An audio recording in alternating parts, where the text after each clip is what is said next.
It is just a huge honor for me today to be podcast interviewing Max Meinerz. Thank you so much for coming over on the show. He's coming up on his 5-year anniversary. I like to think of this as a variety show of dentists at all different stages. We've done our fair share of a bunch of 65-year-old white-haired men who wrote textbooks and are the specialists of their field. It's fun to get consultants. I think it's really fun to get a 30-year-old because I always ask you, send me an email, howard@dentaltown.com, and tell me your age, where you're from. Dude, 25% are still in dental school. The rest are all under 30. I get like 1 email a week from someone who's 40 or 50. I think the oldest email I got was 61. Wow. And I'm 55. So there's only like 1 guy listening to the show that's older than me. Yeah. And so I think, well, let me read your bio. Max is a general dentist from Elm Grove, Wisconsin, a smaller town outside of Milwaukee. Now, are you old enough to remember Laverne and Shirley? Absolutely. I've sung that song. Oh, yeah. Absolutely. Reruns, probably. But. Okay, reruns. He has been in private practice for 5 years since graduating from Marquette University and has a dream of retiring in a world where the Green Bay Packers win the Super Bowl every year and private dental practice still thrive and do not look like today's medical practice with crappy customer service and no real relationship with patients. Max and his wife Susan, a pediatric dentist, live with their dog Gilbert Brown, and in their free time, they enjoy hiking, binge-watching Netflix, and helping to run a small 501c3 called United by Pat, chartered to providing dental care to those with big need and little access. God dang, that's cool. So that name, I've never seen a dog with a first and last name. So Gilbert Brown, that must mean something. Is that a star out of a movie or something? Gilbert Brown played for the Packers in the mid-'90s. He was a monster defensive lineman. So, wow. Yeah, and my dog happens to be brown, so it just kind of made sense. And the Packers was Vince Lombardi, right? Absolutely. Way back when. So that's what the Super Bowl trophy is, Vince Lombardi. That is correct, yep. We wish we'd win it more, but yeah, at least we got it a name. So you have to just explain to me one thing before you can move on. I'm obviously an Arizona Cardinals fan, and it never snows here, and we have a roof on our stadium. Yeah. And then I see some of your games where sometimes it's hard to even see the field. It looks like a whiteout. I'm like, why does Arizona have a roof and it never snows? So why did you guys not add on the roof? I think it's because everybody in the stadium's so drunk they all feel warm, and it's like a 12th defender. So I don't know. That's a good question. I'll have to talk to them next time I'm out there. I've lectured in that stadium. They have rooms up on the side there. So there's a amazing lab up there called Lord's Dental Studio. Sure. And they had me come up back when Rennie Scheller owned the lab. And they used to have me come up every couple of years. And you went to Marquette, and Rennie Scheller. So now they're opening up all these dental schools. And I got in '87. They were closing down a bunch of dental schools. They closed down Emory in Georgia, St. Louis, Washington U, Howard University, Northwestern. I think it was 6 or 7 dental schools. Okay. And they were going to close down Marquette, which was a private Jesuit school. I went to Creighton undergrad in Omaha Jesuit school. And the owner of Lord's Dental Studio, Rennie Scheller, said that that's a really bad idea. And he was such a mover and shaker. He was so, your net worth equals your network. And he was able to get the governor, the mayor, the dean of the school. He got everybody in a freaking room and said, what is going on? And they were in there. And Rennie was, had all these post-it notes and grease boards. And a marathon 12 hours later, they figured out what the money, the state costs, who was going to do what. He saved the whole damn dental school. If it wasn't for Rennie Scheller, there wouldn't have been a Marquette. It's pretty amazing, yeah. Yeah, what an amazing guy. And then he eventually retired, and I think he lives in Florida now. And just an amazing guy. A lot of history up in that state. And I also really liked what I really liked. My 2 favorite labs over the years was Lord's in Wisconsin and Green Dental Lab in Arkansas, because those 2 labs got like 1/3 of all the dentists in their state to use them. So there's these other big labs like Glidewell that make like 5% of all the crowns in America.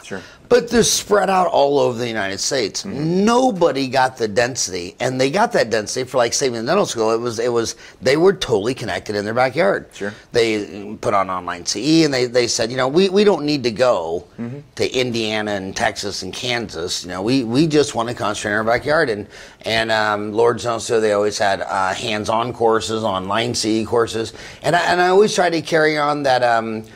Wisconsin Lord's Dental Studio and Green of Arkansas with these dentists on continuing education. They always think they got to get on an airplane and fly across the country and drop $3,000 a weekend with some fancy instructor who's not going to be there when your case fails and you go to the board. And there's some amazing endodontists across the street from you that'll teach endo. There's an amazing periodontist or oral surgeon. True, probably half of them live in fear and scarcity and think, I don't want to teach you molar endo, you just send it to me. And the quicker you can identify that someone is toxic, you know, because you're just going to be a summary of the 5 people you're with, close to your life. So if you find out there's 2 oral surgeons across the street and one's toxic and lives in fear, well, you don't need that shit. If you need that shit, all you got to do is watch Fox News and CNN and MSNBC and all the media companies, which are just all publicly traded for-profit fear-mongering bullshit, and you just need to start finding the 5, you know, the specialists in your area. I mean, you want the orthodontist that's going to teach you Invisalign, not the orthodontist that lives in fear that you might learn Invisalign. You know what I mean? And so I really love their business models of saying, it was kind of like Patterson when Pete Frechette was the CEO. He wouldn't let him go overseas. You know, Stan Bergman spread like 56 different countries. You know, you go lecture at dental conventions around the world. Shine's in most every country I've ever lectured in and has a booth at the back and all that stuff. But Pete Frechette said, dude, America does $119 billion a year in dentistry. There's a few bucks. We don't need to go to Mexico and Peru and China. Sure. You know, and he just focused on the USA. He eventually added Canada, which makes a lot of sense because 90% of Canada lives within 100 miles of the U.S. border. So if we just moved our northern border just a simple 100 miles, Canada would just be polar bears and maple trees. So what have you learned? Let's go back. Let's start with the 25% of our listeners are still in dental school, and you know, they want to graduate so bad, but the closer they get to the finish line, the bigger the knots get in their stomach because they realize, oh my God, I'm going to graduate from dental kindergarten school, where I've lived in a protected refugee from kindergarten to doctorate, and now they got to go enter the real world. It's terrifying, right? Yeah, it is, because it's change, and the only people that like change are little babies who crap their pants. Adults don't like it. So what advice would you give these kids in dental school? Yeah, if I could go back and do it all again, I'd probably take a few more of those like dud afternoons where the patient cancels and you're looking for the golf course or the gun range or the bar. And kind of create your own luck and do a little bit better job of kind of filling your time, whether it's going to volunteer in one of the specialty clinics, just hang around somebody that knows more than you, and utilize that time a little bit better. And then also walking out with your diploma, your shit still stinks. I think getting to know that and appreciate and respect that is really important. So making a priority, a budget line item when you get out for associateship or whatever else it is that you're doing, that you're reinvesting in yourself, or going to bug your endodontist buddy down the street to learn a little bit better about all the specialty things that you're probably not as good at as you may think on graduation day.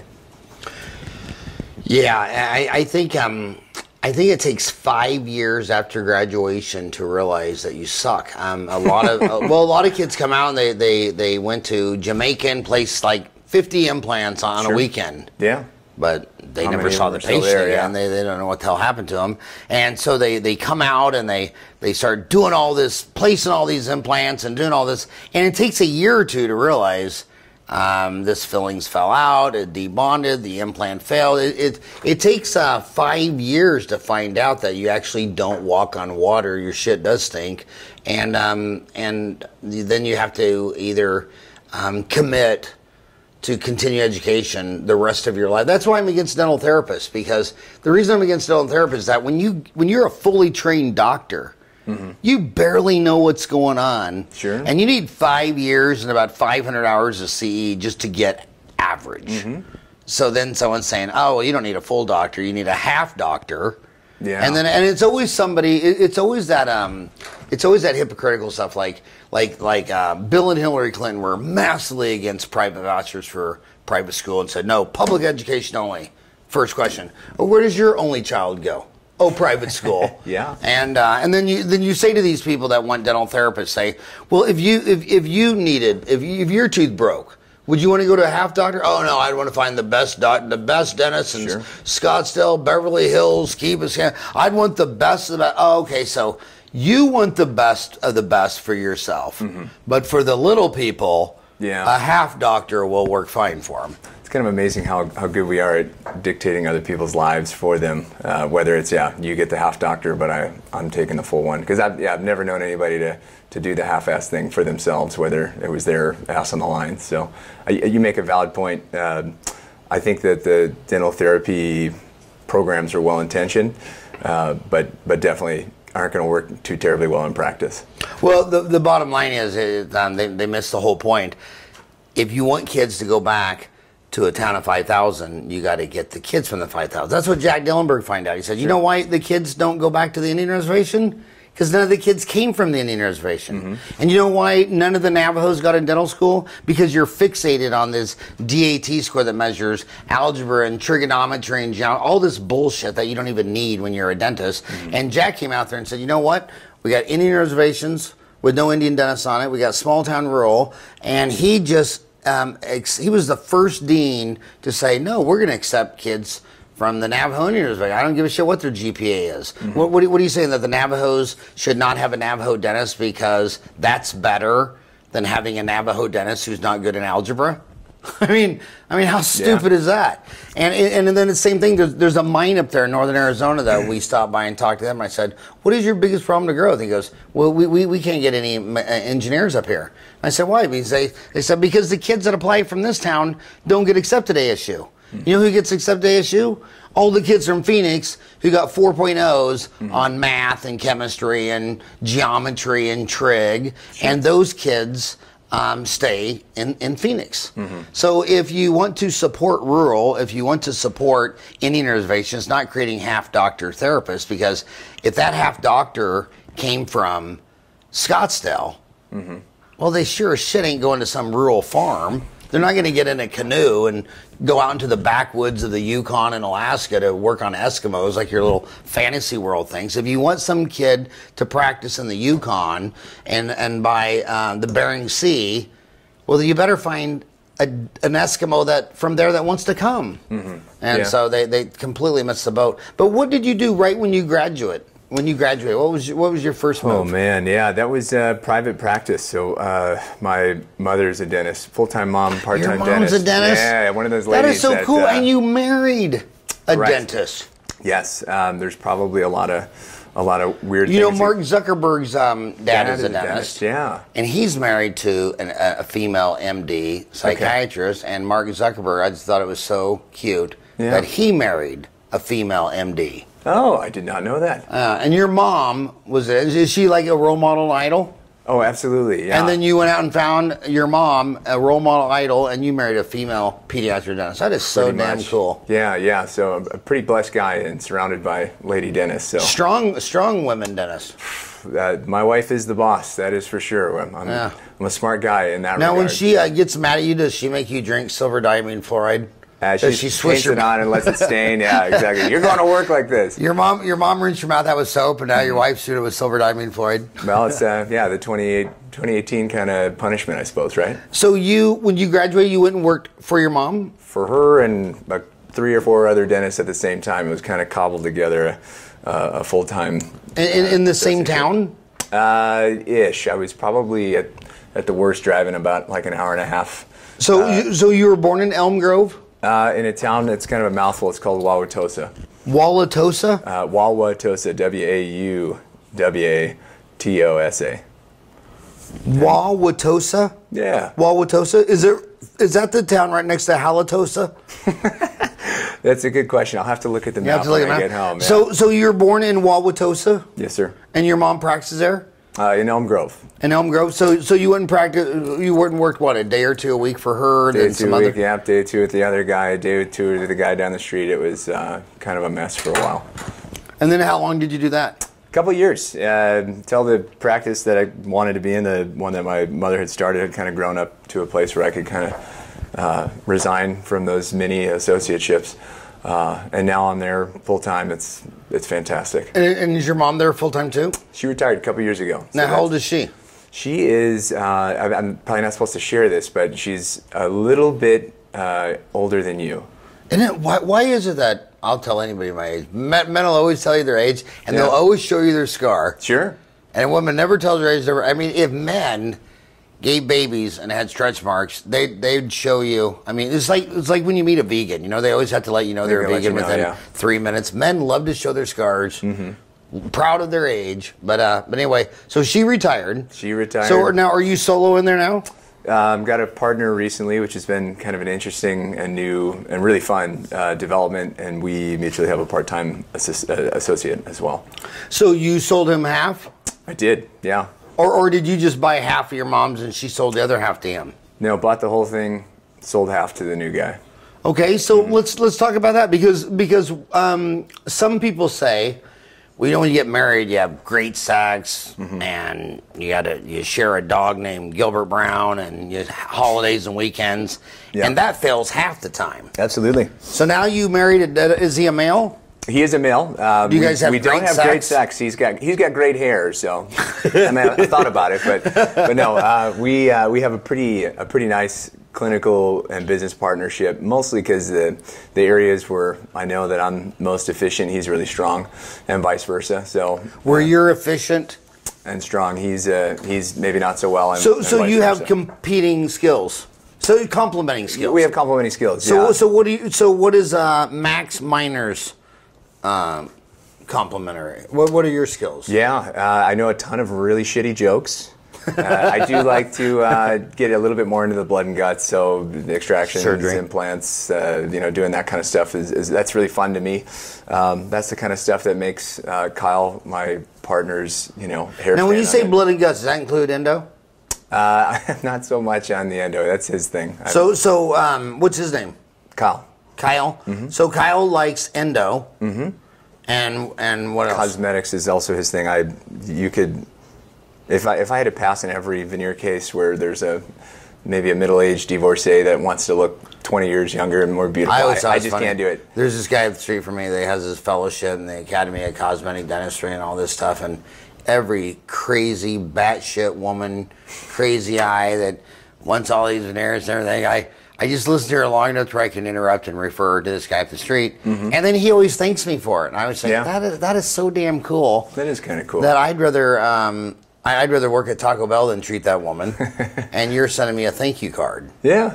And it's like, so complimentary skill. Yeah. So you do extractions and implants. He does endo cosmetics. Mm-hmm. What about, so the rest would just be restorative? Bread and butter kind of stuff. We do a little bit of clear aligner therapy. When you say clear aligner, what brand are you using? We're using Invisalign right now. Yeah. Yeah. You know what? It's funny because Invisalign is, decided they don't need orthodontists. They're going right. They bought, I think, 17% of Smiles Direct Clubs. They're opening stores in malls. So the dentists, the orthodontists are very livid mad about this. Sure. But almost everyone I know, I say, so then what brand do you use now? I say, well, I still use Invisalign. I said, why? They just say all the incremental improvements, the retainer, the plastic, the materials. They just said it just works better, moves faster. Yeah. So they're so mad at that company, but they won't quit using the product. Yeah, that's because there are substitutes. There was Clear Connect. Sure, I think they're down in Texas. Yeah, and they went under, didn't they? I don't know that. I still get marketing emails from them. Yeah. One thing. So you're using Invisalign. Yeah. Well, both of you do Invisalign? We'll both do a little bit of that, but it's really limited stuff. We still have a pretty healthy relationship with our orthodontic colleagues in the neighborhood. So yeah. So you're in Elm Grove. Elm Grove. Elm Grove. What's the population of Elm Grove? You know, Elm Grove is, it's got to be a handful of thousand people. Just 1,000? A handful of thousand. But it's also like... What's a handful of thousand? 5,000? 5,000, yeah. But you're using Invisalign. Using Invisalign, yeah. One thing I have been, and this is not something that we've attempted on anybody other than myself, I've got a case in process, is the Blue Sky Bio they're developing an ortho module. Interested to see how that all Blue Sky Bio, which is Corey Glenn. That's correct. Yeah, he's there. Corey Glenn, love that guy. And then who's the podcast, the founder of Blue Sky Bio that we did? But anyway, what are they doing in ortho? So they've got a CAD planning kind of module for orthodontics. So if you wanted to bring that service that Invisalign dings you $1,700-1,800 for, or whatever it is, in-house, you can dink around and do the planning and have the aligners made in your office. Sheldon Lerner. And this, are you doing this now? No. I have like one case. Literally, I'm attempting it on myself just to do some really minor orthodontic Would you correction. 3D print the trays? So if you have a scan captured arch with an intraoral scanner or a tabletop scanner, you can create sequential printed models and then form your suck down. And what intraoral camera are they recommending? Blue Sky Bio doesn't have one that anything open source, so you can use whatever. It sounds like the Copenhagen, Denmark is nailing it the best with trios. Yeah, that one is that's pretty nice. That's for sure. Yeah, and it seems like that's pulling away from 3M's True Depth scanner. Yeah, I've not tried the True Depth, but I would obviously trust your opinion on that one. But it sounds like but for the cost people, it sounds like just slapping an alginate, pouring it up, taking an alginate, and then putting that in a box scanner. Sure. Is going to be the lower cost. But so you do extractions, implants, Invisalign. Your partner Kyle does endo cosmetics, Invisalign, and then you both split the restorative, crown and bridge, and hygiene checks and all that. Yeah, for the most part. So how many ops do you have? 7 equipped and plumbed for 8. Okay, and how many are you both there the same hours, or do you try to spread your hours to be more available to the patients? We try to be a little bit more available to our patients. So we've got probably 55 clinical hours a week that we're open. So nice. So the average dentist is 32. So double that is 64. I mean, 32 to 55. That's a lot of availability. Yeah. And it really helps your Google search. Because so many dentists, when they say things like, well, I use this firm and it got me on page 1. Dude, if I type in your exact name, you'll be the first one to come up. When you say you're on page 1, that didn't tell me anything. What search? Is that page 1 Google near me? Because if the guy across the street, so what are your hours Monday through? What are your hours? 7 to 7, Monday, Tuesday, and Thursday. Wait, 7 to 7. 7, Monday, Tuesday, Thursday. 7:30 to 7, yep. 7:30 to 7. On what days? Monday, Tuesday, Thursday. Thursday, okay. Then Wednesday and... Wednesday is 7:30 to 4:30. Friday is 7:30 to kind of whenever we finish, usually 2. But if there's the right case that I want to do, I'll stick around. And what about Saturdays, Sundays? I'm open 1 Saturday a month. My partner does not like working Saturdays, so I kind of enjoy it. So the point I was making is this. Say the number 1 search in dentistry for on Google for anything is near me. So you're on vacation, Mexican food near me. Sure. You're looking for a dentist near me. Well, if the guy across the street closes at 5, and you're the only one open, well, why it doesn't benefit Google to send you to a business that's closed? Just like when I'm in Phoenix and I need to go withdraw money at a bank, and I say Chase near me. Well, if the 3 miles from my house is closed, that's not the first listing. The one that's 4 miles south, that's a 24-hour one, will pop up. Yeah. And I think when you Google Chase Bank near me and it's after midnight, I think Google will just say, dude, really? Really? Why don't you just go to bed? You need to go to bed. All the Chases are closed. But yeah, so when other people, and that's why I think dentists should open up their funnel and just, you could be open 7 to 7, even though the dentist is only working 8 to 5. Sure. Because if you open that funnel that you're open and to calls, then that really helps your Google search. Like if you're don't want to be open Saturday, well, how much would it cost you to put some lady in there to answer the phone on Saturdays and even Sundays, or forward the calls even to her cell phone? Sure. Because if you put those were your hours, 7 to 7, 7 days a week, and you call and it's open and you two are on call or whatever, you'd be getting all the Google search for Saturday and Sunday. I wonder how Google would treat that, though, if nobody's GPS on their phone had ever actually put them on site that date or hour that you'd wanted to be open.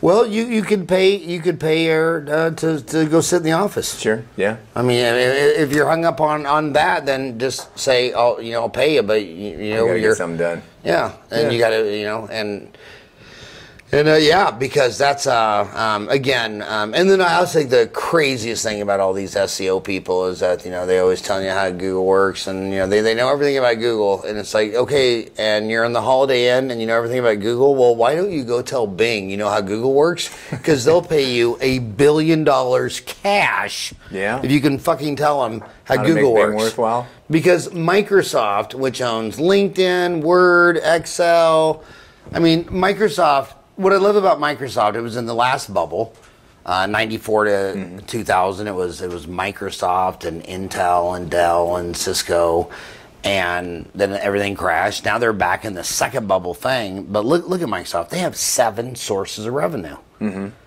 Facebook and Google, both of them, about 110 to 115% of all their revenue comes from advertising. The reason I say 115% is because they write off so much money in all these projects that have failed that if they weren't doing all those when they say 90 cents earnings, well, they would have had 120 cents earnings if they weren't putting all these money into all these losing projects, which they do because they're paranoid. They only have one revenue source. And then Amazon actually has 2. Half of their money comes from cloud storage. Yes. But everybody only talks about their retail stuff. Yeah. And then their cloud storage is massively more profitable. But Microsoft, what a solid company, 7 forms of revenue. But yeah, I would.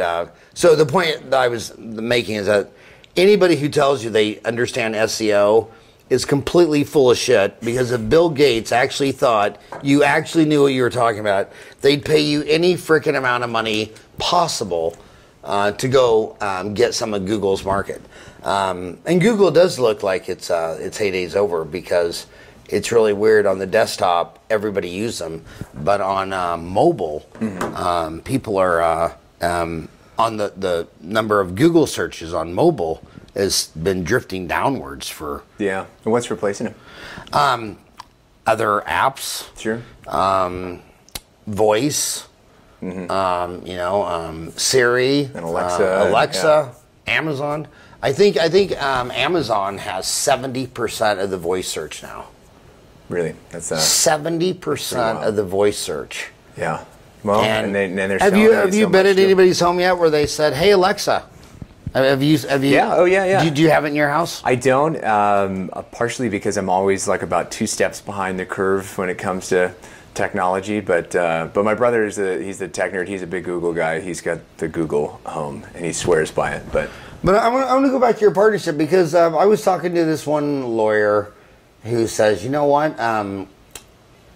When you have a lover, and you have love and pets and furry friends and family and holidays, that's a glue. But he says, money is a very strong glue. That's very true. And if you got a partner and you're making each other money, and you're making a lot of money, he says, he thinks that a lot of men, a lot of dentists, male or female, that it's actually easier to walk away from their spouse than it is from their cash cow, the goose that's laying the golden egg. So it's just a different kind of glue. But how long have you and Kyle been partners? We literally just finished up our first quarter together. Yeah. So it's we're still kind of in a honeymoon phase. So were you classmates, or how did you meet? Yeah, we met in dental school at Marquette. I thought Kyle was a huge asshole the first time I met him. So kind of funny how that's all come around.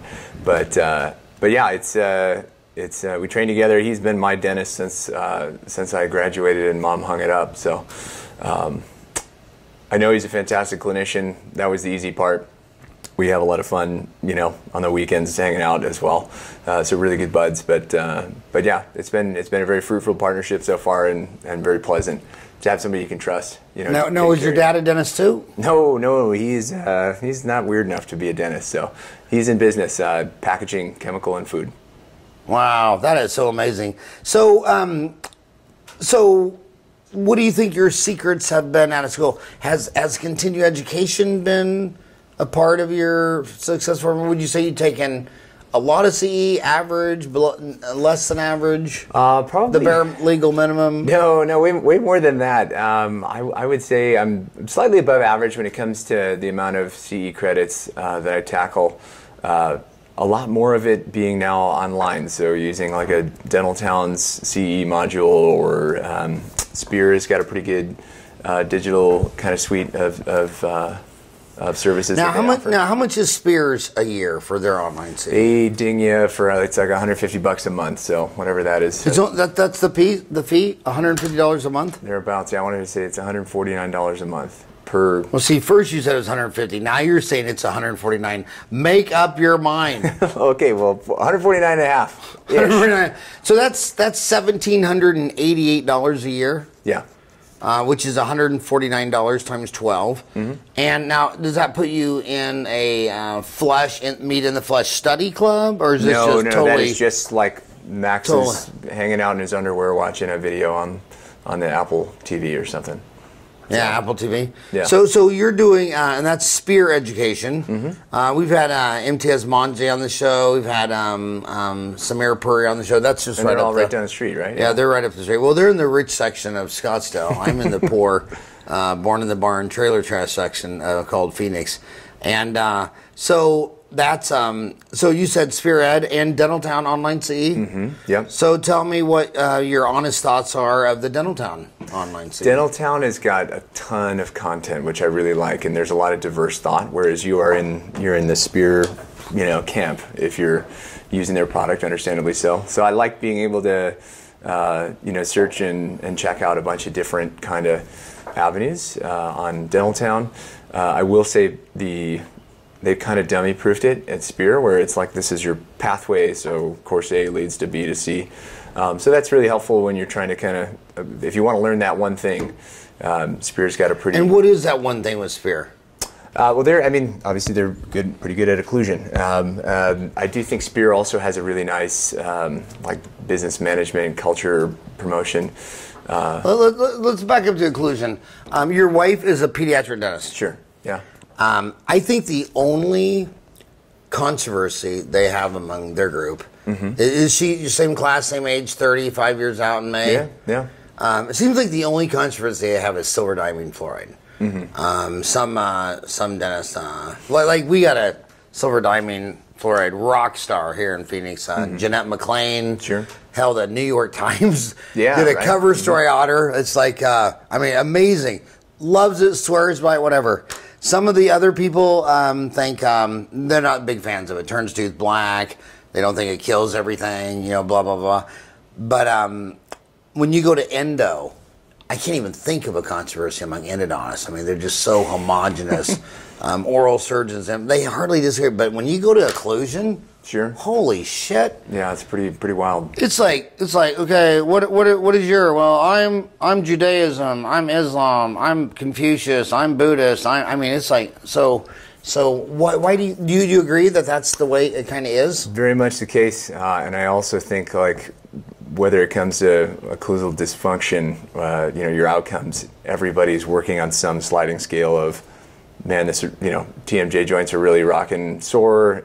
They never get fixed. It's always some improvement, but never fully rectified. So all those different pathways of treating those different disease states. It doesn't seem like anybody's clearly got their finger on the pulse. And the other thing is a human. I put a human in the same category as a cockroach, sure, and an ant and a beetle, because they live on all 7 continents, every type of geology, environment, snow, cold. I mean, I've seen some of the most messed up bites, grind down, cross bite. I mean, I've seen some of the craziest shit, period. It's working fine. Mm-hmm. And then you'll have another case where it's they've had braces and Invisalign, they're almost perfect, and it's like one little filling throws them off the deep end. So there's probably a lot yet to be discovered over the next 1,000 years to figure out. And stress, I mean, when it seems like when I see people with their occlusion on haywire, you don't have to ask many questions. They go into a divorce, lost their job, credit card max, losing so it's like, you got all this occlusion stuff, but I mean, should you just ask any stressful change, loss of a parent. I mean, it's like they might be going through 3 other emotional traumatic things. Mm-hmm. So then you're like, is this psychosomatic? I mean, is this brain is this stress causing your brain to spasm, your jaw to spasm, your lower back to go out, your irritable bowel syndrome, and your heart contracting, which is the 5 major stress spasms degrees? Sure. Or do we really have a bite issue? Yeah, I think we, all of us in healthcare, if we get to a place where the only little part of the body that we take care of is the only thing we're thinking about, that's when we get ourselves into these kind of confusing and head-scratching kind of problem areas. You got to take care of the people attached to the teeth, and they've got a bunch of unique problems as well. So. Yeah, and it's funny because the dentist's always talking about the oral systemic link. Sure. But you talk to your physician friends and they're like, well, I used to be an internist, but now we're really getting into the full body. Or you talk to a kidney specialist. Well, we did a lot of kidney, but now we're really thinking about how the kidney is interacting. It's like, so sure. Every one of the 58 specialties in the MD world and all 9 specialties in the dental world, that's that phenomena where it's where everybody's discovering that the 30 feet down the mouth hole is the rectum, and it's all related. I think the most exciting stuff is how they're finding out how that gut microbiome in your large intestine probably has a lot more to do with your decay rate and your periodontal disease than you've ever imagined. Yeah, I think that's going to be a really exciting place, I think, for our future. The next 20, 30 years of healthcare in general is how can we use the bugs that are living in and on us to our advantage instead of just trying to kill them all, sterilize everything, slash and burn kind of technology. So that's a place that I'm looking forward to seeing what all comes of that. Yeah, those studies are amazing. I mean, I was reading one gastroenterologist, and him and his buddies, they all poop. They did all their what they do is they they freeze it. Then they shatter it, and they can disassemble the whole thing and then scan all the DNA, and then the computers put it all back together. And then they would go to either the Amazon rainforest or live with a tribe in somewhere in Africa or the Aborigines or the Amazon, and just 2 weeks of just eating whatever the hell they ate. Sure. And their whole gut microbiome changed. Yeah. I mean, that is just and amazing stuff. So your wife is a pediatric dentist, which when I was your age was a pedodontist. Yeah. And I'm still not sure why that's an offensive word to them. I mean, if you ever call them a pedodontist, they would say, no. Get a little eye roll. I'm a pediatric dentist. They're like, okay, well, you were a pedodontist 30 years ago, and that's one word, and now we didn't go from KFC to Kentucky Fried Chicken. We went from Kentucky Fried Chicken down to KFC. But you went the other way. You went from pedodontist to pediatric dentist. So in like 10 years, is it going to be like pediatric dentist, sir, or pediatric? So what's she doing? She's solo associate. What's her plan? Yeah, she did kind of like a associateship to a reverse associateship with a selling pedodontist or pediatric dentist, whatever you want to call it, in a community near us. So there's a. So is the seller a pedodontist and your wife's buying as a pediatric dentist? I know there's a little bit of tension there, but yeah, they work together, have a really really healthy little practice. She serves out kind of the western communities outside of town a bit. Funny you had mentioned the silver diamine fluoride, whatever. One of the practices that she works out of is a bit more urban, and that's like totally fine to put the silver diamine fluoride on, and the other practice is significantly higher on the socioeconomic scale. So there's like Lululemon you know, everybody's got the Maserati, and none of the moms like silver diamine fluoride out there. You can have rampant decay, but you're not putting that black shit on my kids' teeth. It's interesting how that all works out. Now, is she doing any of the tooth-colored chrome steel crowns, or just doing stainless steel? So I never even knew this, but apparently they have like a pediatric line of zirconia crowns. So she is looking forward to training on that system. Is currently doing like the, it's like a teeth-colored veneered.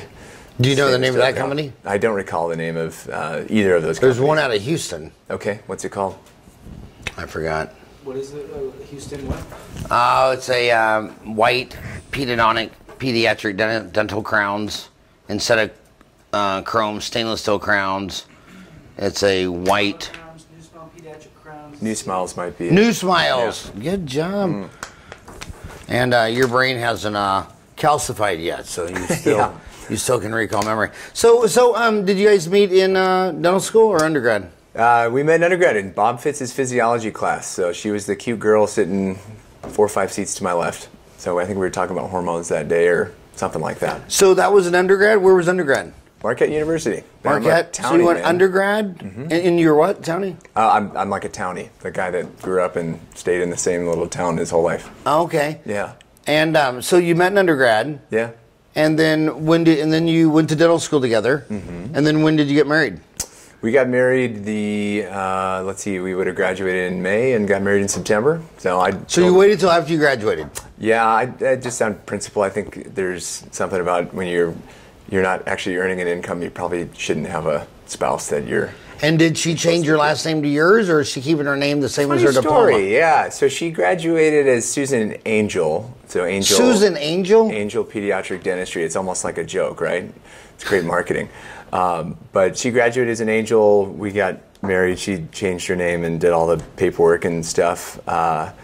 And then, like maybe about like a year later, was like, I don't really like your last name. I think I'm going to change it back.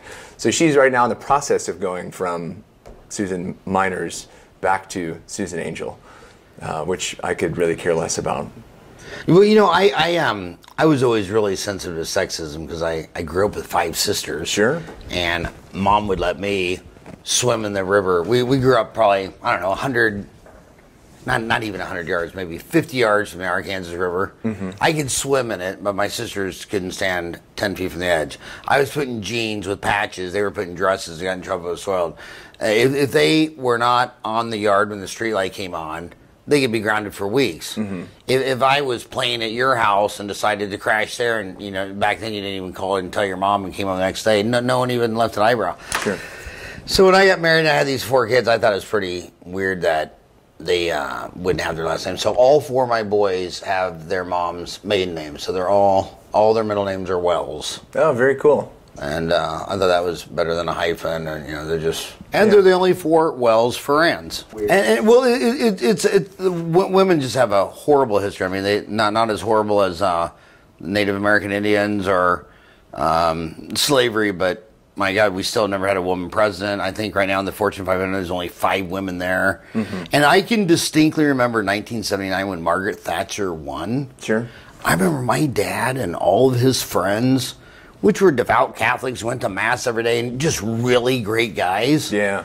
They were all like, what the shit would England do that for? And I mean, they were like, their brain hurt, like, yeah, that's our mother country, and they voted in a damn woman. Are they out of their flipping mind? And all the women wear little hats over their head, you know, and at the church, and covered their head and all that stuff.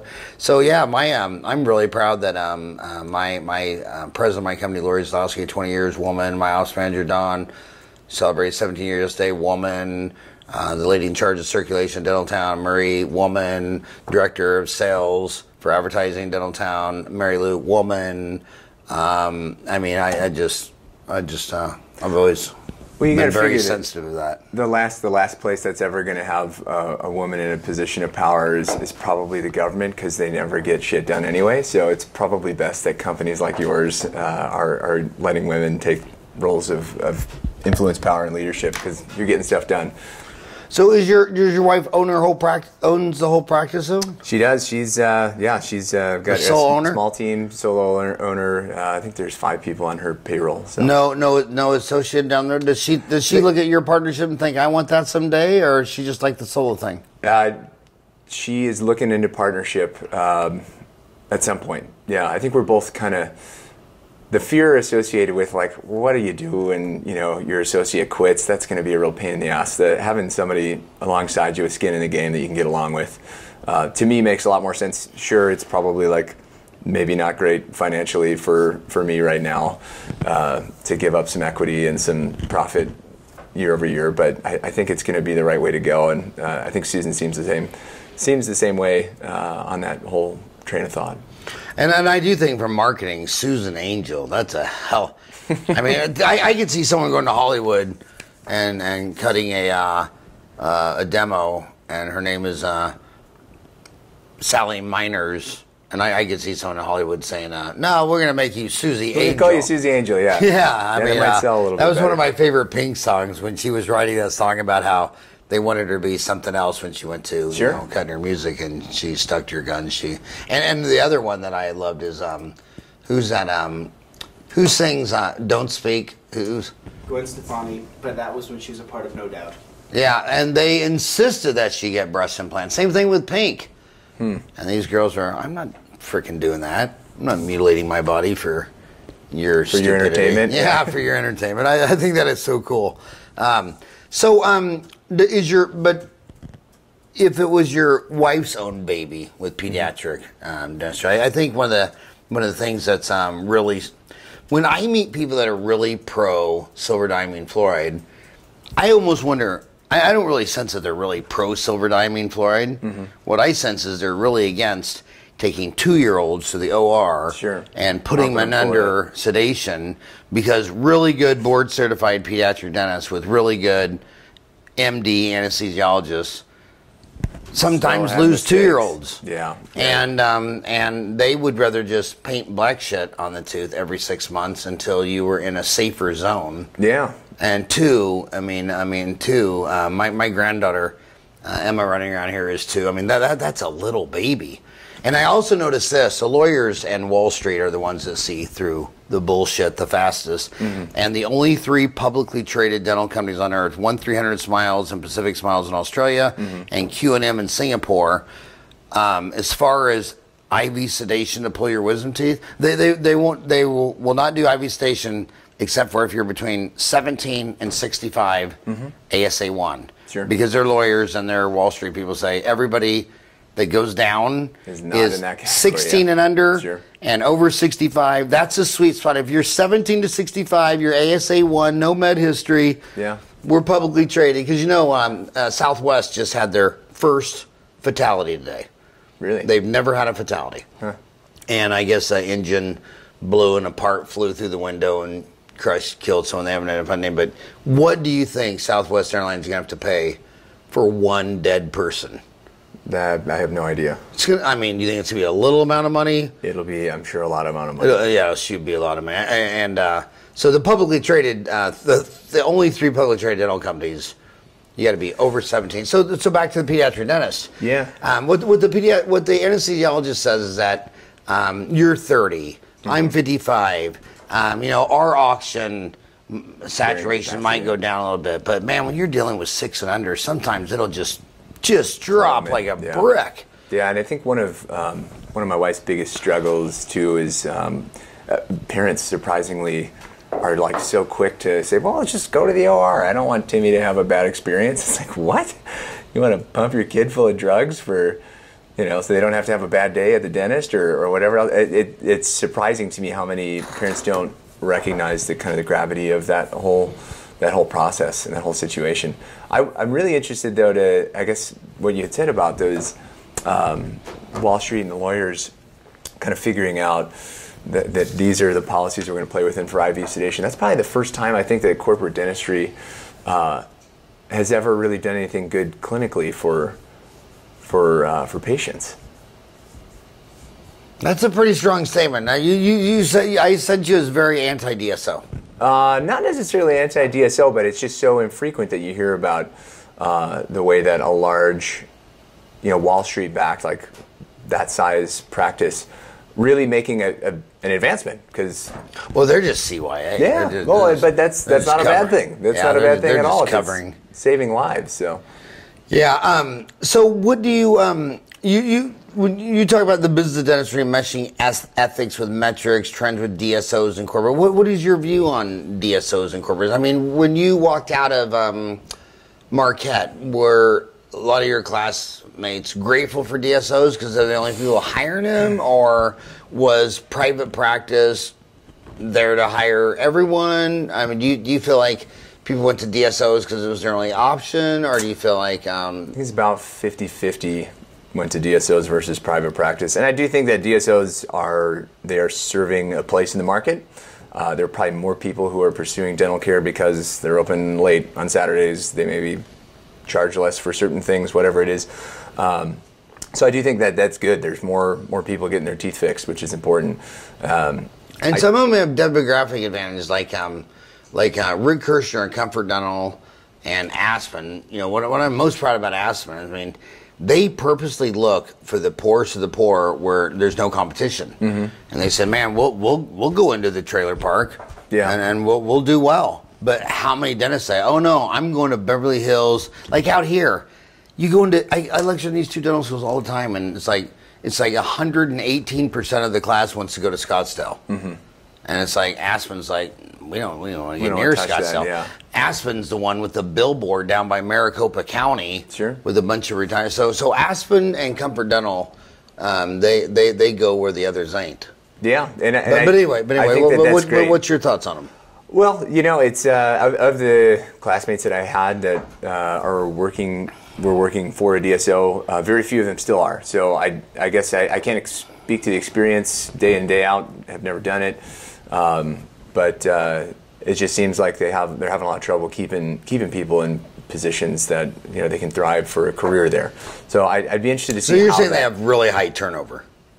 I would venture to guess that that's the case. Yeah. Yeah, and one of the reasons they have high turnover is because they have high turnover with the assistants. I mean, I can personally name 3 or 4 docs within 5 miles here that said, it's hard enough to be a year out of school and doing a molar endo or taking out a wisdom tooth, but really, my assistant's not here again. Sure. And this girl just got out of Apollo College dental assisting program, and this is the 3rd time she's ever assisted a root canal, or so it's the turnover within the corporation causes more turnover within the corporation.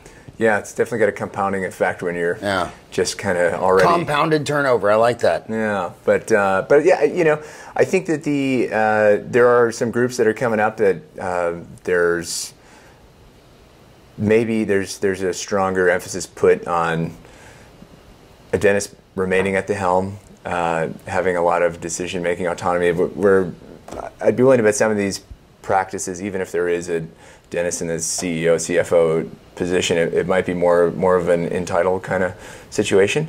Who is it that's owned by the Teachers Union in Canada? Heartland, yeah. Rick Workman.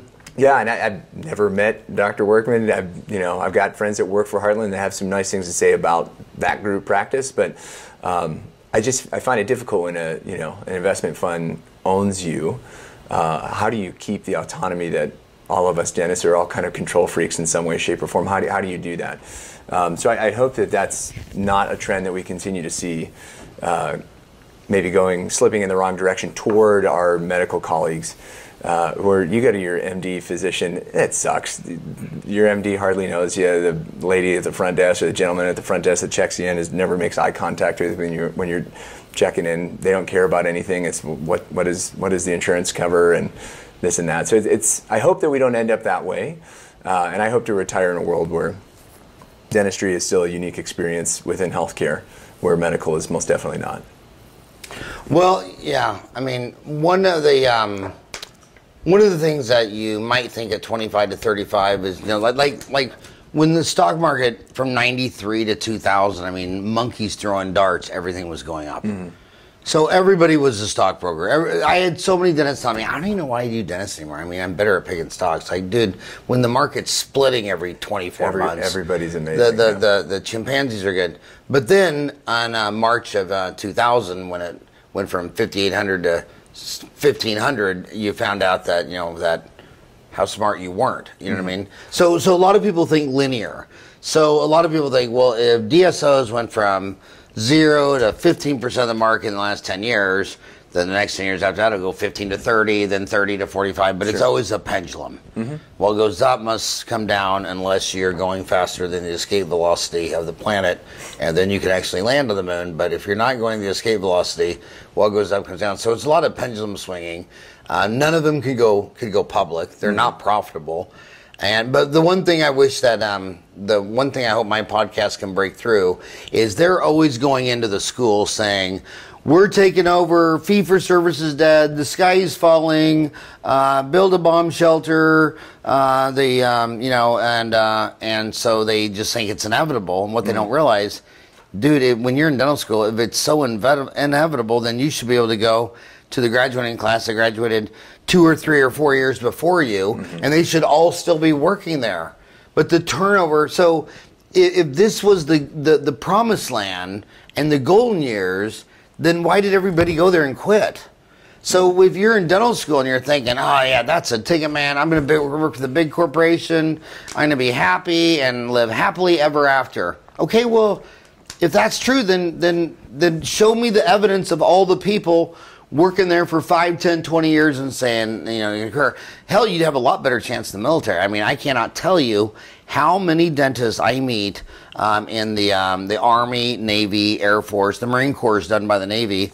I would say it seems like half the dentists, will do their 4 years, whatever they owe them, and quit. Sure. And the other half say, damn, this is a sweet gig. And they stay 20 and then you retire with that pension and then move on. Yeah. So I would say if you're looking for results and you're looking, well, who was the happiest? Who's the most likely to stay 20 years? Well, I'd go military over DSO. I'm not seeing I'm not seeing the 20-year career veterans hardly at all in the DSOs. Well, and what do you think that is that the DSOs are doing wrong, or how could they be better? Well, if I was a DSO, when you have an office manager making clinical judgments, then where do Americans go when they need a doctor? I mean, if all the doctors work for Wall Street, then where do the Americans go if they need a doctor? I mean, when I need a doctor, I want a doctor. I don't want some doctor being told, well, 30% of all your new patients should have perio. Really? We'll do 30% have chlamydia? I thought you either had chlamydia or didn't. I didn't know that 30% of new patients had chlamydia. I mean, how could you say? And then they're saying, well, the insurance will pay so much money for all these perio chips and these chlorhexidine chips and these minocycline chips and everything with the 6mm pockets put in there. And they're going, well, here's a whole shitload of studies saying that that's all bullshit. It comes back to, I really, really love dentists the most because, I mean, who goes and studies 8 years of college to help other people with their hands in surgery? I mean, we're doctors of dental surgery. All dentists do surgery in an operatory. They all work with their hands, like welders, plumbers, electricians, with their hands. When you go to the million MDs, 80% of them never load up a scalpel and cut on you. They just sit there and read blood work and write prescriptions. Sure. Dentists are all surgeons, and they didn't go to school 8 years so that your revenue can be bumped by doing more root plane curettage and more. They want autonomy, and they just want autonomy, and they don't want you telling them what to do. And then there are also a lot of them are told things to do that they're not comfortable doing. Like you're saying, well, you should pull that, and they're like, well, I don't know if I can get it out. But who they're staying the longest with. And when you look at FANG stops, Facebook, Apple, Amazon, Netflix, Google, they're staying the longest with Facebook, and that's only 2 years. And they're staying the shortest with Apple, with Amazon, which is only 1 year. So the job churn on younger people is very, very high. Not like my generation where you got a job at Honda, Toyota. Like my uncle, my mom's brother, he got a job with Mobil Oil when he's 16, and he stayed there until he was 65. He had one job. Absolutely. You just don't see that anymore. The turnover's high. Did you see that yesterday on Apple, where an undercover journalist went in there, and people are so worried about their numbers and the time missed that they're peeing on bottles on the factory floor because they don't want to take the time to walk to the bathroom. And where is this overseas? No, I'm sorry, not Apple, Amazon. That's Amazon's factories. And then when I was in China, the dentists are all telling me that the Apple manufacturing plants, they have fishnet trampolines all around the base, because workers jump out of the window, commit suicide. Yeah. And when you jump out and commit suicide, you're going to fall in a net, and within 20 minutes, they'll have you out of that net and back to your position on the assembly line. So if you go jump out the 6th floor window, it's about a 20-minute break. Well, maybe that'd be worth it then, huh? I mean, it's That's crazy. Nuts, though. It's kind of crazy to think too. But here's my deal. I want to say the break for the DSO. Mm-hmm. The dental turnover is just as high in the private practice as it is with the DSOs. Mm-hmm. So when people are saying, oh, well, they have all this burn and churn, well, so does the private practice, because so does Fang, and they're giving them benefits, stock sharing. Sure. They're giving every freaking thing. So they've given you everything. You have pool tables, foosballs, free snacks, stock incentives, and after 2 years at Facebook, you get a phone call from some guy from Uber and says, "Hey Max, are you having fun at work, or you want to try something new? You want to try driverless cars?" You're like, "Fuck yeah, I'm tired. I've been doing this for 2 years. I've already learned it. I'm not growing," which is the key, because Heartland will tell you. By the way, Ryan, did you ever schedule Pat Bauer? Yeah, he's rescheduled. Okay, because Heartland figured that out, that if you give them the most hands-on continuing education, and you sit there and say, you stay with me and you're going to be placing implants, and we're going to put you through an implant program or endo program. And that's why they're leaving. That's why they're flipping around jobs in Silicon Valley, because number one, all those companies are in Silicon Valley. Mm-hmm. So when you switch from Apple to eBay to Uber to Amazon, I mean, you don't have to change your apartment. You know what I mean? Yeah. So Heartland is really trying to. Heartland keeps them. Military keeps them the longest. Mm-hmm. Same thing with the military. You go work 2 or 3 years in the military, and they're one of the best at getting you accepted into endo school, perio, pedo. I mean, there's dentists who thought they could never be an oral surgeon. Mm-hmm. But 3 years after the Navy and the residencies and this and that, and proved to some guy that he can do it. Now he's an oral surgeon or endodontist. So CE is teaching them new things, whether it's programming or dentistry, is what keeps them intellectually stimulated. And I do have a friend. He's a guy that graduated just a year ahead of me, who's been with Heartland, I think, his entire short career, whatever, 6-7 years. That's a long time. Yeah, but he's always spoken very highly of, yes, they will pay for this and that, the CE, and they make it simple and straightforward to get to. So I do think that that's a good thing. I guess so we're just going to blame it on the damn millennials then, huh? They're all jumping jobs and. Well, they it's interesting. So at the end of World War II, 1945, when I pretty much assume that's what everybody means when they're saying "Make America Great Again." I don't think. Well, I do. I don't think they understand that. The United States, Canada, Australia was not imperialism. When people say, oh, Europe was imperialistic and they conquered America. No, we were imperialistic settlers. Mm-hmm. And those types of settlers, when they got to their land and they cleared their 40 acres, they also cleared the indigenous people. And there were 20 million Indians when they got here, and there was only 1 million when they were done settling. And if you look at where the Indian reservations are, there's none, almost zero, on the northeast where the Pilgrims landed, that whole northeast. All the reservations are west of the Mississippi River and Oklahoma, Arizona, all that stuff. And they brought over with them to the Americas about 10 million African slaves, that 20% of them died in transit, and they had a very short life expectancy. So I don't think any African Americans or Native American Indians think that was our glory days. I mean, Make America Great Again, that was really, really bad. But after World War II, the war was not fought over here. So every industrialized country in the world, from Japan to Germany, was leveled. In fact, when World War II was over in 1945, Germany didn't declare the reclamation, or whatever it's called, over till 1980. It took 35 years to get rid of all that rubble and put their buildings back. It's pretty fast. And then when those, so right after World War II, the only unscathed industrialized world that could make a washing machine, a car, a dryer, a stove, a refrigerator was just the United States.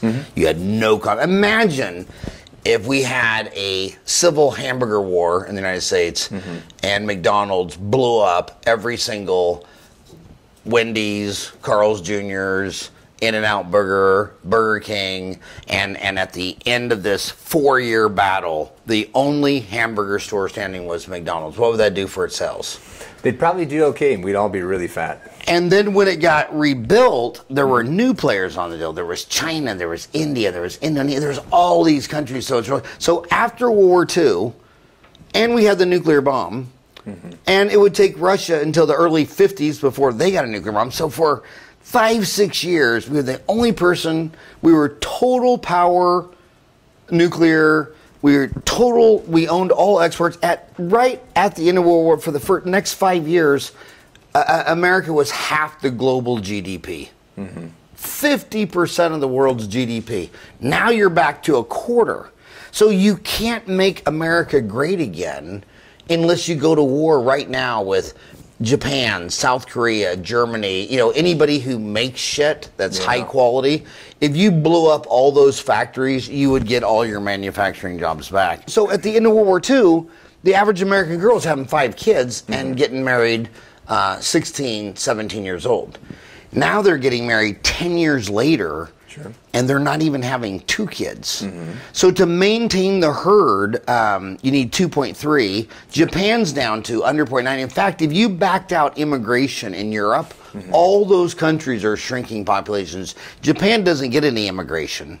So every morning in Japan, there's less people than the day before. So these girls in Japan, I mean, I've lectured in Japan. I've talked to them. I've talked to female dentists over there, and they say, look, man, my dad stressed out all through grammar school to get into the best high school, stressed out all through high school to get in the best college, then got a job at Honda and did 12 hours, 7 days a week, come home, drink till he pass out, died of a heart attack at 65. I don't want the life. I don't want, that's not, I only get one life. I ain't spending it doing that. I'm not going to drop 5 frogs and be stressed out till I drop dead of heart. So they're like, no, I'm not getting married at 16 and having 5 kids. I'm going to, a quarter of the baby boomers just had furry friends instead of deals. They're expecting a third of the millennials to have furry friends over little baby naked apes. And yeah, I think that if after 2 years of working at Facebook, if you're bored and Amazon or Netflix or Uber calls you up and you think, like right now, Phoenix is ground zero for Google's driverless car, the Waymo system. Yeah. And every time they pull over and I'm driving somewhere, I pull over and get out of the car and talk to him because it's pretty freaking exciting. And a lot of unintended excitement. I didn't think, like, who really is most excited about it? How many people retire in Phoenix from Green Bay? Sure. So if they're west of Mississippi, they come to Phoenix, and if they're east of Mississippi, they go to Florida. And all these older people who can't see, don't have their driver's license, whatever, now they're free again with a driverless car. All of my alcoholic friends are so excited that they can don't have to drink at home in their underwear watching Netflix. They can go to the bar and drink up and drive home on a driverless car. Blind people, elderly, disabled. It's really going to be quite interesting. So let's end with, well, first of all, when you binge watch Netflix, what are you binging on? House of Cards was really my most recent, I think, addiction. That whole Kevin Spacey weird guy news that came out kind of put a little damper on that for me. But that was something that I followed pretty religiously. How about you? What's your... So when you say followed religiously, that means you watch it twice on Easter and Christmas? It would be, yeah, right? That's about all I do. Yeah, no, like finish the season in like the first weekend. It was pretty bad. So what's this 501c3 called United by Pat? Yeah. Who's Pat? Pat Hackett is her name, or was her name. She Patricia Hackett. She worked at Marquette's Dental School. How do you spell Hackett? Hackett. She was one of the ladies that would run the kind of like an insurance office at Marquette's Dental School, and a really Rolling Stone of a personality. Ended up doing, like, in her teenage years or early 20s, maybe like a hitchhiking trip that ended in Guatemala from Milwaukee. So just a really interesting person with a lot of life experience. Fell in love with the country of Guatemala and had this trip where she would kind of lasso all these dentists from Marquette to come down for a week and do free dental work and have a lot of fun. So while I was at Marquette as a student, I got linked up with her to go on one of those trips. It was just a freaking blast, you know. You're shucking teeth all day and then drinking beer with your friends all night. She had organized that trip, gotten it off the ground, and unfortunately passed away a few years after I had the chance to meet her. How old was she when she passed away? I want to say early 50s, mid 50s. She was a very young woman. She died of cancer. Which kind? I don't recall. By the time I learned about her diagnosis, it was kind of spread all over the place. So we organized that kind of in her honor. Now, Dental Town has 50 forms, you know, root canals, fillings, crowns. One of them's humanitarian dentist. Sure. Did you post it in there? I have not. No, I didn't know there was a forum. Yeah, it's one of the forums. Okay. I'm really into that. I went to my stupid phone contacts. I'm into that because a lot of dentists, they get irrational expectations. I see, so Dental Town Magazine, equipment, finance, health topics, hygiene, humanitarian dentistry. Okay. And we divide it in two because charitable dentists and missionary, because it's two distinct groups. The missionary ones are truly doing it all for God. Mm-hmm. And the charitable ones are truly doing it all for feeling good and income inequality. Yeah. So is yours a charitable or a missionary? Definitely charitable. Charitable? Then I'm not gonna. Yeah, I think one year we went to Mass, I think. But yeah, no. So you know why I don't have to go to Mass? Why is that? Because my mom, clearly you just have to keep holy the Sabbath, but my mom took us 7 days a week. So I went from 17 times 365 days. So I went to Mass 6,205 times. Now, I was only supposed to go on the Sabbath, so I'll take 6,205 divided by 7. Mm-hmm. Is that right? 600 by 7? Yeah, I don't have to go back to Mass till I'm 886 years old. I think that math, though, would assume that you were listening every time you were there. Well, you couldn't listen because the first 10 years it was in Latin. Yeah, sure. So but you know what I like the most about going to Mass every day? What's that? Same reason people like going to yoga. Some years people like meditation because you have to unplug. Mm-hmm. You can't do all the things that are distracting you. Yeah. And you just sit there for an hour and you just start thinking about your day. Mm-hmm. So thinking, what I got to do today? I got a spelling test. What about yesterday? And I thought that it taught you how to think. Mm-hmm. And I look at these kids who wake up and first thing they do is they go to their smartphone and they're looking at their Facebook. And Instagram. It reminds me of a rat in a cage. You know, he runs on the wheel, then he drinks and eats some food, then he runs on the wheel, then he, and then he has sex with his partner, then he drinks, and I mean he's just distracted 24 hours a day. And I thought what the neatest thing of church was, especially when it was Latin, I prefer that it go back to Latin, was just that you couldn't touch your cell phone, you couldn't touch your email, you couldn't talk to Ryan, you just have to sit there and you have to be alone with your thoughts. That's very true. And I thought that was a really, really healthy thing. So are you still trying to raise money for your 501c3 United by Patricia Hackett? Yeah, you bet. Pat's always trying to raise money. So every year, I mean, our budget is like, it's super easy to get a trip off the ground and raise the money for supplies and such.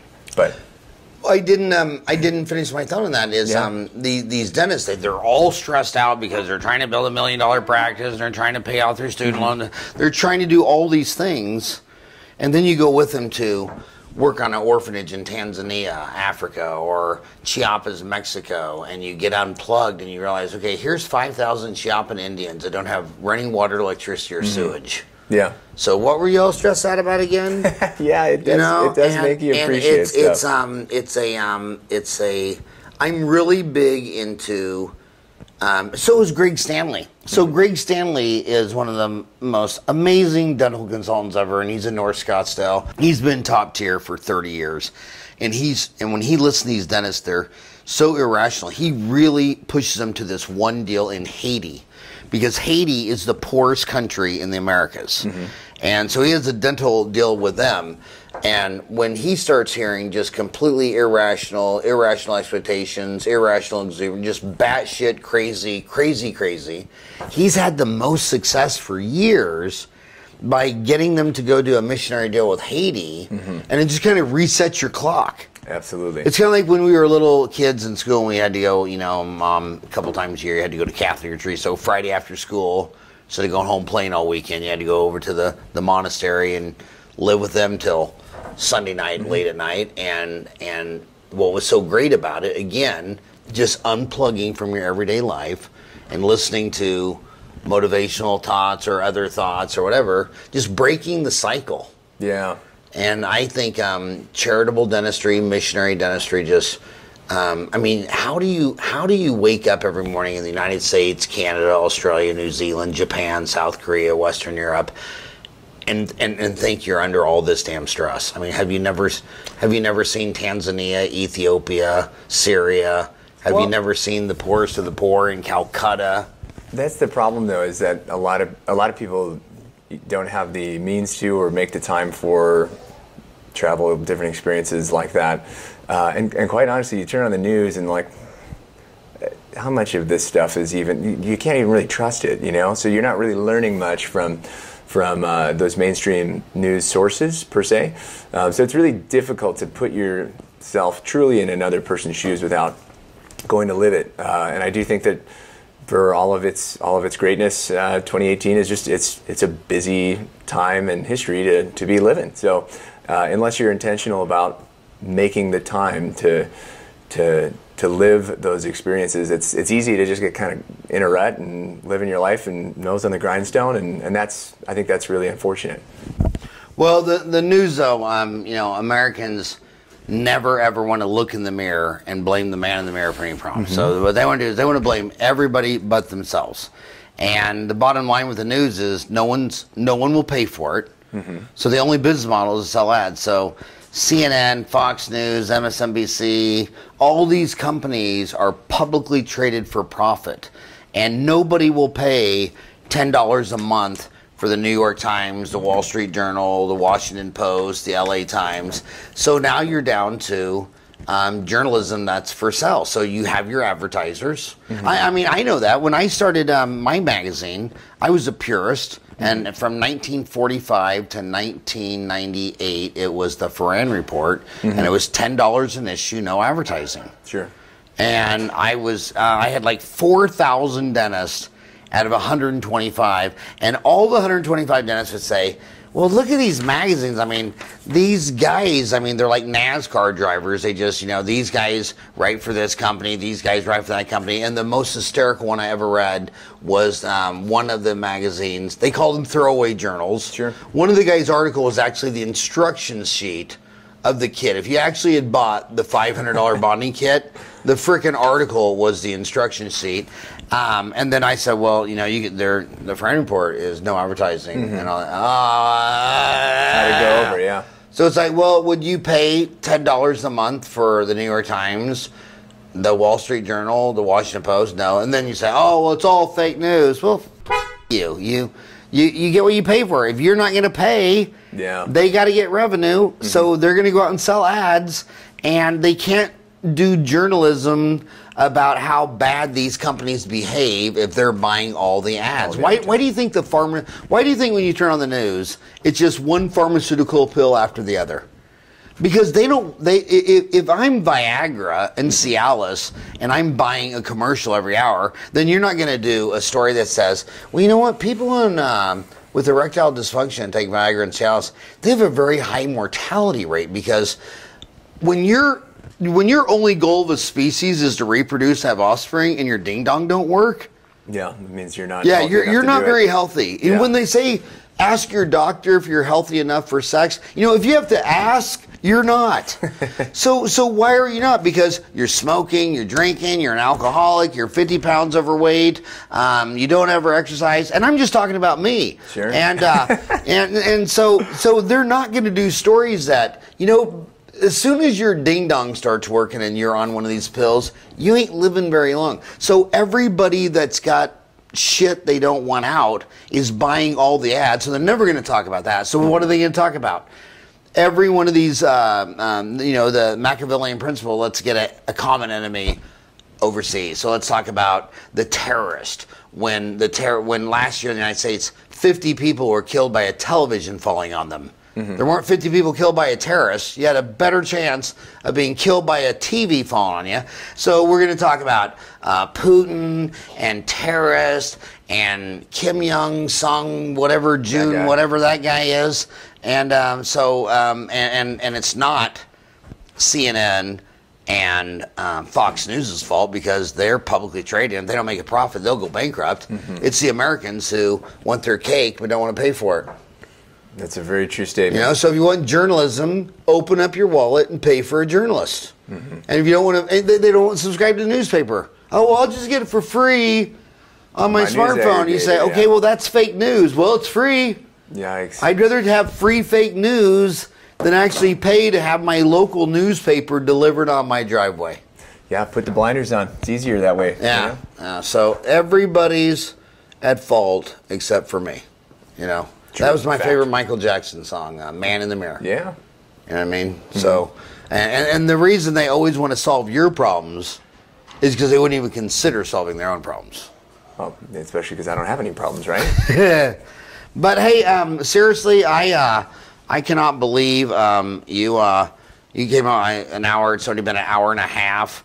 I just think that it's so damn cool, Max, that you have the self-esteem to be transparent, to come share your journey 5 years out of school with your homies so that no dentist will ever have to practice solo again. I seriously thank you so much for coming by and sharing your story. Absolutely. Thanks for having me on.